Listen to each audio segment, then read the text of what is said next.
Dans son petit studio, Ariel étudie. Venue du Cameroun en 2024 pour ses études, c'est ici à la maison africaine qu'elle a trouvé bien plus qu'un logement. C'est le seul endroit qui m'a donné la possibilité d'avoir un chez moi, un endroit qui a pu m'accueillir malgré le fait que, parce qu'en Bruxelles, c'est très difficile de trouver des appartements. Je suis arrivée, par exemple, on m'a donné un document avec des informations sur les hôpitaux, des informations sur l'assurance. Comme ça, quand tu arrives, tu as quand même la possibilité de savoir comment naviguer. Entre accompagnement et loyer à prix bas, 75 locataires risquent bientôt de voir les choses changer.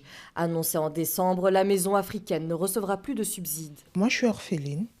Et donc, être dans un endroit où je vais devoir payer plus que 535, c'est hyper dur parce que faut s'occuper de soi, faut payer sa pension, faut vivre, faut manger, faut s'habiller.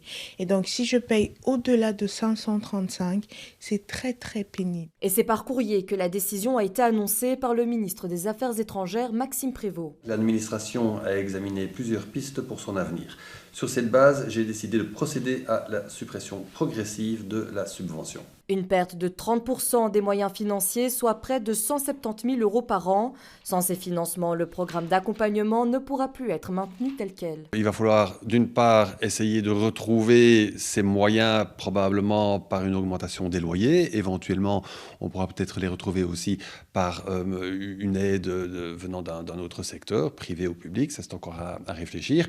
Et d'autre part, on va devoir malheureusement couper aussi dans tout le volet accompagnement social. Et donc, il y a des étudiants qui vont devoir quitter la maison. Dans une réaction écrite, Maxime Prévost justifie la fin des subsides par une réforme du système de bourse et un contexte d'économie budgétaire. Selon lui, le logement des étudiants est déjà couvert par les programmes coordonnés par les universités, rendant ce financement supplémentaire incohérent.